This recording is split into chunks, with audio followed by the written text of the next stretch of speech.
एक जमाने में महिलाएं चूल्हा चौका तक सिमट कर रह जाती थी, लेकिन अब जमाना बदल रहा है और बहुत तेजी से बदल रहा है। समाज में महिलाओं की भूमिका में अहम बदलाव देखने को मिल रहे हैं।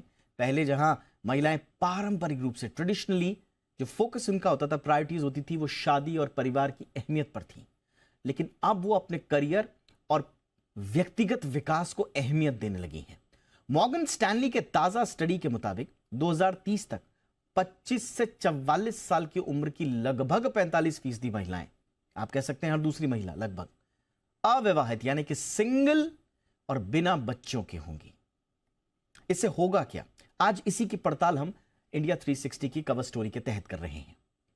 पहला तो यह कि यह बदलाव कामकाजी जीवन, आर्थिक व्यवस्था और शादी और मदरहुड जैसे जो सामाजिक दृष्टिकोण है उस पर बड़ा असर डालेगा, और इसका नतीजा यह होगा कि महिलाएं आर्थिक रूप से और ज्यादा सशक्त हो जाएंगी। उनके फैसले परिवार से जुड़े हुए नहीं होंगे, बल्कि उनके अपने व्यक्तिगत लक्ष्यों से जुड़े हुए होंगे, जो बहुत अच्छी बात है। साथ ही इसका असर वर्क प्लेस पर भी देखने को मिलेगा, जहां बच्चों की देखभाल, लचीले वर्किंग आवर्स और समान वेतन जैसी प्रोग्रेसिव पॉलिसीज की जरूरत बढ़ेगी। अभी इनकी जरूरत लगती नहीं है, क्योंकि अभी भी समाज में धारणा है कि साहब नौकरी पर आना तो मजबूरी है महिलाओं की। लेकिन एक वक्त जब ऐसा आएगा जब लोगों को लगेगा कि अब यहां से हमें पॉलिसीज पे चेंज करने की आवश्यकता है, तो फिर सब चीजों में लचीलापन आएगा, और इससे न केवल महिलाओं के लिए नए अवसर पैदा होंगे, बल्कि आर्थिक और सामाजिक ढांचे में बदलाव भी नजर आएगा।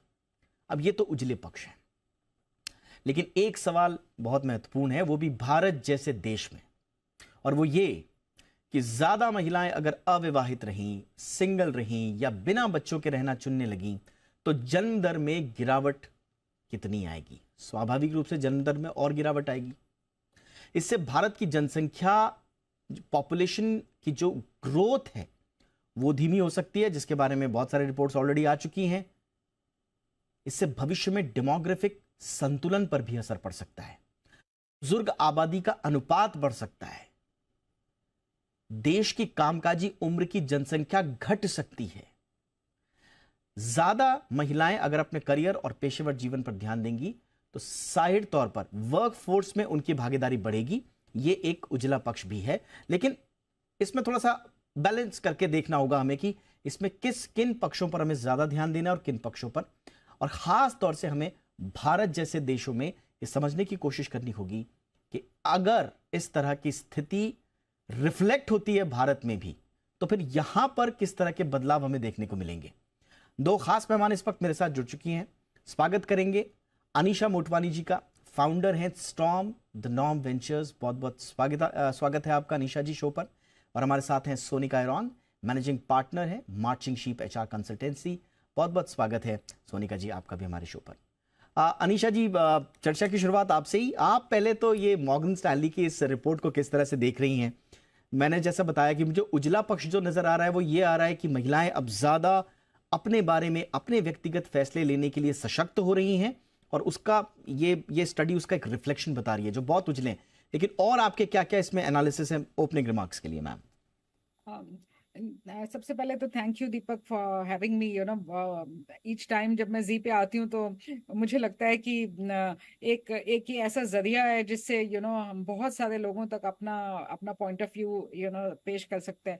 तो अभी अभी मैंने एक किताब लिखी है, शी स्टॉर्म्स द नॉर्म, जो ना महिलाओं के ऊपर ही है कि महिलाएं जो है हर जगह they are storming the norms, they are challenging the gender stereotypes. तो जब ये सर्वे आया तो the data of course, the first instance is that the data is alarmingly high. हमें मालूम है क्योंकि हमने अभी बहुत स्टडी करी और जब ये किताब भी लिखा, तो यस, ये डेटा इंडिया में इम्प्रूव हो रहा है, gender participation in work forces and all, but 45%, ये वाला जो स्टेटिस्टिक्स है ये बहुत हाई है, and I am not going to question that. अगर ये ऐसी रियलिटी है तो बहुत सारे इसके इफेक्ट्स होंगे, ना जस्ट वर्क प्लेस पे, like you said positive side भी है और इसके कुछ नेगेटिव साइड्स भी होने वाले हैं। क्योंकि बहुत जरूरी है कि हम, इंडिया का एक फैमिली इकोसिस्टम है जिसकी वजह से ये जो हमारा जो एक समाज है एक बहुत ही इंक्लूसिव तरीके से चलता है। तो जो जॉइंट फैमिली का जो सिस्टम था वो वैसे भी ब्रेक होके अब न्यूक्लियर फैमिली में आ गया है। अब न्यूक्लियर फैमिली से अगर वो ब्रेक होकर के इंडिविजुअल लाइव्स में आने लगेगा तो उसके बहुत रिपरकशंस हो सकते हैं। तो इकोनॉमी के लिए बहुत अच्छा है, फाइनेंशियल स्टेबिलिटी के लिए बहुत अच्छा है। यू विल सी कि विमेन जो है वो बहुत कमिटेड वर्कफोर्स होती हैं, वो बहुत मेहनत से काम करती हैं। और अगर उन्होंने ये चॉइस लिया है कि वो अपने फैमिली के कॉस्ट पे वो वर्क करना चाहती है और वो फाइनेंशियली इंडिपेंडेंट होना चाहती है, तो they have taken a conscious call. और इस कॉल के जरिए वो उसमें जी लगा के बहुत मेहनत करके, और वो एज इट इज हम जानते हैं कि when women do something they do it with a lot of sincerity and hard work. तो उसका इफेक्ट्स जो प्रोडक्टिविटी के ऊपर, जो इकोनॉमिक रिफॉर्म्स के ऊपर, वो बहुत कुछ आने वाला है। And work places have to get ready to treat women as equals. Urban India में बहुत सारे वी आर सीइंग कि बहुत सारे रिफॉर्म्स आ रहे हैं, बहुत ही पॉजिटिव स्तर पे आ रहे हैं। बट अभी भी जब हम स्मॉलर टाउन्स में जाते हैं, नीचे की सिटीज में जाते हैं, उनकी जो फैमिली रिस्पॉन्सिबिलिटीज और जो वर्क प्लेस रिस्पॉन्सिबिलिटीज होती है वो मैनेज करने में दिक्कत आती है। तो therefore they are choosing to get married late so that they can focus and prioritize अपने प्रोफेशनल करियर के ऊपर। तो ये तो हो गई पॉजिटिव साइड। मैं आऊंगा मैम, मैं आऊंगा लेटर पार्ट पे, हम इसके दूसरे जो चैलेंजिंग पार्ट्स हैं उस पर भी जरूर बात करेंगे। लेकिन फिलहाल ओपनिंग रिमार्क के लिए मैं सोनिका जी के पास जा रहा हूँ। सोनिका जी देखिए, आपका इस पे टेक क्या है? ये जो हम, ठीक है 45%, जैसा कि मैम ने भी कहा अभी कि 45% अगर ये ग्लोबल कॉन्टेक्स्ट में है तो देखना पड़ेगा कि इसमें हिंदुस्तान का शेयर कितना, नंबर वन। दूसरा, अगर इतनी तेजी से अगर नहीं भी होता है शिफ्ट, तो भी जो हम देख रहे हैं कि जो महिलाएं खासतौर से भारत में जो पारंपरिक भूमिकाओं से हटकर अपने करियर और अपनी पर्सनल उपलब्धियों पर ध्यान दे रही हैं, उनका जश्न मना रही हैं और समाज में बता रही हैं कि हमारी भी उपलब्धि है, अब वो पारंपरिक रोल्स एंड ये ट्रांजिशन आप कैसे देखती हैं एज बीइंग अ वुमन? सबसे पहले मैं आपसे ये समझना चाहूंगा। मैं इसको सोसाइटी के लिए एक वेकअप कॉल की तरह देखती हूँ, क्योंकि आई थिंक जिस स्पेस से विमेन प्रोग्रेस कर रही हैं in terms of education, in terms of taking up different roles in different industries, I think उस स्पेस से सोसाइटी का प्रोग्रेशन नहीं हुआ है। तो इसलिए आई थिंक कई बार क्या होता है that post marriage, post children, women की जो अनपेड वर्क और डोमेस्टिक रिस्पॉन्सिबिलिटीज होती हैं वो इतनी ज्यादा हो जाती हैं because of the expectations that उनको एक करियर से बैक सीट लेनी पड़ती है। तो I think women are calling this out by taking a decision कि हम शादी या तो लेट करेंगे या फैमिली लेट स्टार्ट करेंगे, because we want to prioritise. अगर हमने पढ़ाई करी है तो उसको we want to put it to good use, we want to put it towards our financial independence, we want to put it towards our economic well being. लेकिन जिस space पे हमने अपनी बेटियों को पढ़ाया है और इंडिपेंडेंट किया है, उस स्पेस पे प्रॉबेबली सोसाइटी ने अपनी सोच नहीं बदली कि एक केयर गिविंग और घर की देखभाल सिर्फ एक लड़की की जिम्मेदारी नहीं है, लेकिन एक पार्टनरशिप होती है। तो I think this is a call for change and not just for work places but for the society at large. That would be my statement here. Absolutely ma'am.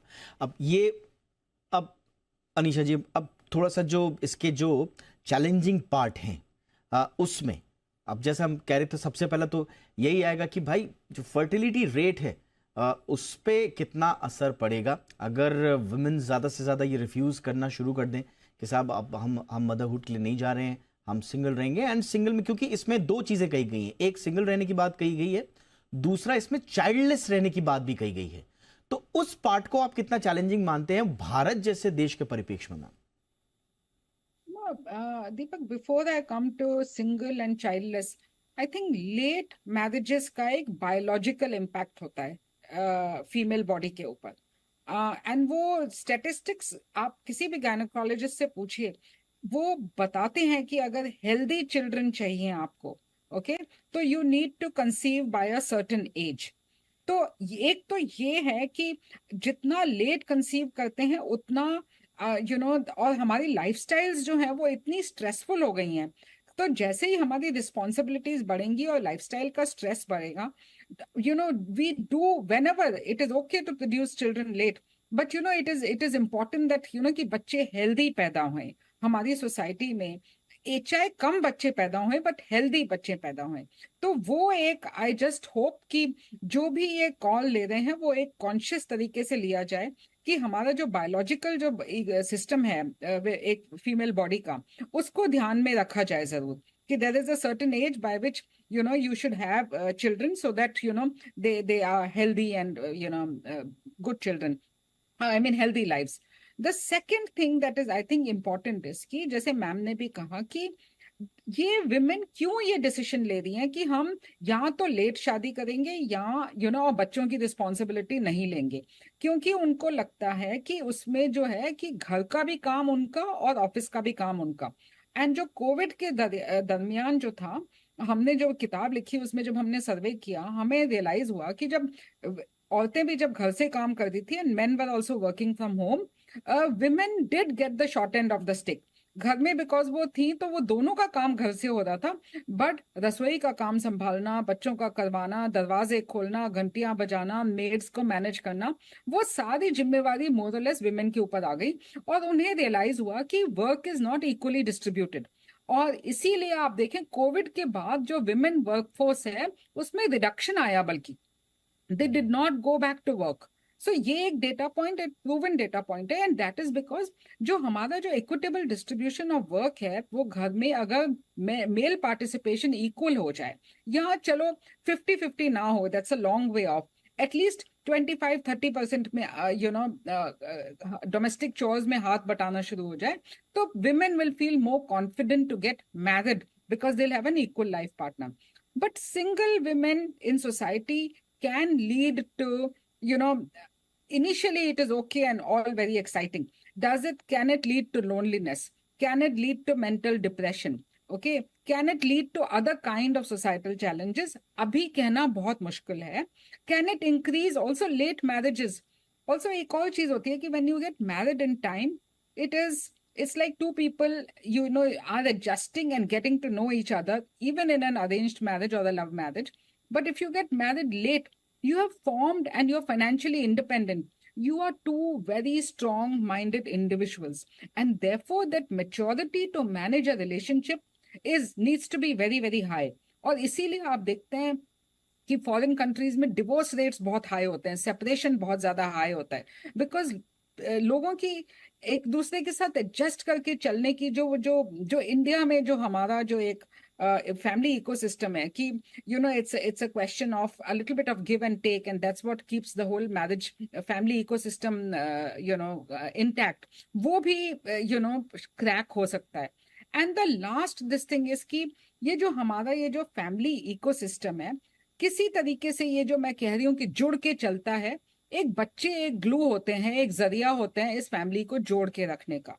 Okay तो ये जो अगर बच्चे अगर इक्वेशन से निकल जाते हैं, तो that is why the need to separate और at the drop of a hat से कि let me live my own life, वो इंस्टेंसेस ज्यादा हो जाते हैं। तो वो एक वेस्टर्न कल्चर में हमने वो एक पैटर्न देखा है, एंड हम चाहते हैं कि इंडिया इसको बहुत बैलेंस तरीके से लेके चले, जहां फैमिली इकोसिस्टम भी बना रहे, और बट वो तभी होगा जैसे मैम ने कहा when there is some kind of confidence that women get कि इक्वल पार्टिसिपेशन हो रहा है इन डोमेस्टिक चोर्स।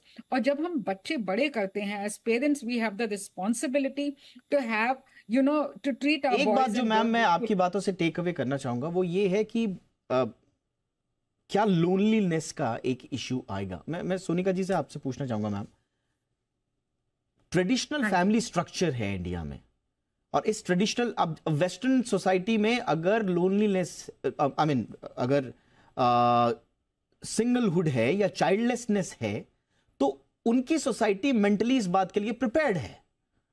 वहां पर शायद वो जजमेंट्स नहीं होंगे जो हिंदुस्तान में होंगे। अभी भी हम बदल रहे हैं, बट क्योंकि ट्रेडिशनल फैमिली स्ट्रक्चर है, एक्सपेक्टेशंस बहुत ज्यादा हैं। हमसे एक जनरेशन पहले के लोग, हमारे माँ बाप दादा, वो इस बात के लिए तैयार नहीं है किसी को चाइल्डलेस देखने के लिए और किसी को सिंगलहुड बर्दाश्त करने के लिए या उस पर रिएक्ट नहीं करने के लिए। तो क्या एक फीलिंग ऑफ एलाइनेशन आएगा, नंबर वन जजमेंट आएगा, और क्या इस एलाइनेशन और जजमेंट के लिए वुमेन प्रिपेयर हो पाएंगी? ऐसा तो नहीं होगा कि फिर धीरे धीरे वो लोनलीनेस की तरफ चले गए, फिर थोड़ा थोड़ा वो डिप्रेशन की तरफ हो गए, जनरेशनल गैप्स हमने देखने शुरू कर दिए, कल्चरल टेंशन हमने देखनी शुरू कर दी? आपको लगता है कि इस तरह के कुछ अंडरलाइंग रेपरकशन हो सकते हैं? देखिए, जब कोई भी बदलाव होता है ना सोसाइटी में, तो थोड़े बहुत अंडरकरेंट्स और टेंशन्स तो होते ही हैं। लेकिन उसमें ये सोचना ज़रूरी है कि what is more beneficial for the larger group. India को अगर आप देखें, आज की डेट में बहुत ज़्यादा यंग पॉपुलेशन है कंट्री में, और उनकी सोच बदल रही है। आजकल इतना एक्सपोज़र है इन terms of because of technology, कि हमको पता है कि दुनिया कैसे चेंज हो रही है और हम क्या-क्या एक्सपेक्ट कर सकते हैं in terms of rights, in terms of education, in terms of career opportunities, independence. अगर हमको डर-डर के रहना है, इफ women आर स्कैर्ड और want to get scared of alienation, judgement, तो आगे सोसाइटी बढ़ ही नहीं पाएगी। In fact today they are willing to have a conversation with their elders and say that I am not going to get married at an early age of 20, 22. The marriageable age जो एक time पे 20 to 25 के बीच में समझी जाती थी, got pushed to 25 to 30. And some people are even pushing the envelope till 35. जहां तक बच्चे पैदा करने की बात है, yes, there is a pressure from elderly people only, from parents and parents-in-law saying कि जल्दी कर लो. But then today there are so many medical facilities in terms of tests, in terms of freezing your eggs, freezing your sperm, that आप उसको postpone भी कर सकते हैं, और अगर बाद करेक्ट में है। चूज करें तो there is adoption also as a process. But the point here is that as youngsters are making a choice, elder people should also align to the change, because ultimately when women also get financially independent in the long term, it is better for the whole economy. When a woman earns, the family benefits from a better lifestyle, better medical, better schooling, better house, everything, and there is more cash in hand. When there is more cash in hand, you plow back more in the economy. There are more taxes, there is more employment, and there is better GDP. So I Right. think larger picture को ध्यान में देते हुए, we need to educate the society rather than talk about fear about alienation, depression, etc. Alright ma'am, ये आपने important बात बोली। अब मेरा सवाल ये है, बहुत क्विकली मैं आप दोनों से छोटे छोटे रिएक्शन चाहूंगा, क्योंकि हम अपनी चर्चा के आखिरी पड़ाव में हैं। अनीशा जी, शुरुआत आपसे। चलिए, महिलाएं रेडी हो गई, समाज भी रेडी हो गया, क्या कॉर्पोरेट इसके लिए रेडी है? क्योंकि अभी मैं देख रहा हूं कि वुमेन वर्कफोर्स को बढ़ाने, वुमेन लीडरशिप पे फोकस करने की बात कही जा रही है, लेकिन कई मर्तबा ऐसे आरोप भी लगते हैं कि साहब ये बहुत ज्यादा सेरेमोनियल है, ये अपने आप को ये दिखाने की कोशिश भी कई कई बार होती है कि देखिए साहब, हम तो वुमेन एम्पावरमेंट के पक्षधर हैं, और एक खास तरह की छवि ताकि हमारी समाज में बने, जबकि एक्चुअल में कितना एम्पावरमेंट हो रहा है या वो कितना आत्मसात कर रहे हैं वर्कफोर्स में वुमेन को, ये तो क्या इसके लिए अब अगर ये स्थिति रही तो तब तो आपको नेचुरली वुमेन वर्कफोर्स में पार्टिसिपेशन नेचुरली आपको वैसे मिलेगा। आज तो आपको खोज खोज के नहीं मिल रहे लीडर्स, इस स्थिति में तो आपको हर जगह वुमेन लीडर्स मिलेंगी, लेकिन उसके लिए क्या हमारे ऑफिसेस, क्या हमारे कॉर्पोरेट, क्या हमारा कॉर्पोरेट माइंडसेट क्या उसके लिए तैयार है? फिर वो ऐसा तो नहीं होगी साहब लेडी बॉस कल्चर आ गया। हाँ, नहीं दीपक, मैं ये आंसर करने से पहले मैं जस्ट प्रीवियस पॉइंट पे थोड़ा सा मेरा एक मुद्दा था कि हम जो कॉन्वर्सेशन जो अभी कर रहे हैं ना, वो थोड़ी सी बहुत एलिटिस्ट कॉन्वर्सेशन थी। स्पर्म्स फ्रीज करना और urban society and metro cities, और जिस तरीके से बच्चे पैदा अभी हम बच्चे बड़े कर रहे हैं मेट्रो सिटीज में, वो बहुत नीश है। आप अगर अभी टाइम वक्त नहीं है, हमने जब रिसर्च करी अपनी किताब के लिए, अगर आप ऑनेस्टली में डेटा देखें ना इंडिया का, Correct. ओके, आप दिल्ली और मेट्रो से नीचे जाइए, आप ना एक लेवल भी नीचे जाइए, आप वहां पे भी वर्क फोर्सेज है, वहां पे भी ऑफिसेज है, आप देखिए कि क्या सिचुएशन है वहां पे फैमिलीज की। तो ये जो चेंज है, ये चेंज इतनी इतनी अब्रप्टली और इतनी जल्दी एक्सपेक्ट करना will become a little counter productive. Alright ma'am. I have a feeling कि उसको थोड़ा सा कैलिब्रेटेड तरीके से उसको करना चाहिए। आपका पॉइंट जो कॉर्पोरेट वाला पॉइंट है, यहाँ अभी बहुत एक्शन है बड़ी कंपनीज में। हम लोग बहुत बड़ी कंपनीज में हम लोग बोर्ड्स पे देखते हैं, एक जेंडर एक बहुत बड़ा एजेंडा है और उसके ऊपर काफी फोकस है, काफी डिस्कशन हो रहे हैं। बट अभी तक जो डिस्कशन है वो सिर्फ हायरिंग के ऊपर है कि एटलीस्ट अभी आज हमारी कंपनी में अगर 5% विमेन है तो उसको कैसे 10% ले जाया जाए। हाँ। एक लेवल डीपर कॉन्वर्सेशन की, किस लेवल पे कौन सी फील्ड्स में, और जहां जहां पे उनको इजी हायर मिल जाता है कि अच्छा। और थोड़ा बहुत स्टीरियोटाइप्स भी है कि विमेन ना फील्ड वाले जॉब में नहीं आना चाहती, विमेन है इंजीनियरिंग जॉब स्टाफ वाले नहीं कर सकती, विमेन मैन्युफैक्चरिंग में नहीं आ सकती। तो कुछ जेंडर स्टीरियोटाइप्स भी हैं जिसकी वजह से जो सेल और ये आपने बिल्कुल सही कहा मैम। और ये स्टीरियोटाइप शायद वो जो ये तय करते हैं ना कि अब बोर्ड में कितनी % लड़कियां होंगी, वुमेन होंगी, ये उनके ही स्टीरियोटाइप्स हैं, उन्हीं के बनाए हुए, और उसी को ये कैरी फॉरवर्ड भी करते रहते हैं। इसको बदलने की बहुत आवश्यकता है। सोनिका जी, आपका एक क्विक कमेंट कॉर्पोरेट कल्चर को लेकर।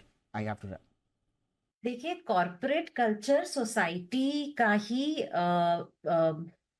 रिफ्लेक्शन होता है, क्योंकि हमारे एम्प्लॉयज और लीडर्स सोसाइटी से ही आते हैं, मार्च से तो आते नहीं हैं। तो अगर सोसाइटी में बदलाव आएगा तो कॉर्पोरेट को भी चेंज करना पड़ेगा, और अगर हम कॉर्पोरेट में सेंसिटाइजेशन करेंगे तो उसका रिपल इफेक्ट सोसाइटी में भी होगा। हालांकि अगर हम देखें, अभी जैसे BRSR के बारे में आपने सुना होगा, बहुत ज्यादा फोकस है ESG पे, जिसमें ना ही सिर्फ representation of women but growth of women, promotion of women, gender पे इक्वालिटी, इन सब पे भी फोकस हो रहा है। तो I think slowly and deliberately the focus yes ma'am, आपने बिल्कुल सही कहा। आपकी वो बात की कॉर्पोरेट भी तो अल्टीमेटली समाज का ही एक आईना, एक दर्पण आप कह सकते हैं। तो वहां पर भी जो बदलाव होंगे उसके सापेक्ष हम उधर भी बदलाव देखेंगे। बट कुल मिला के बहुत ही दिलचस्प ये विषय था। इस पे हमने चर्चा करना जरूरी समझा, और बहुत बहुत शुक्रिया आप दोनों का वक्त निकालने के लिए। Anisha Motwani, thank you so much ma'am. Sonika iron, thank you so much ma'am, आपका भी।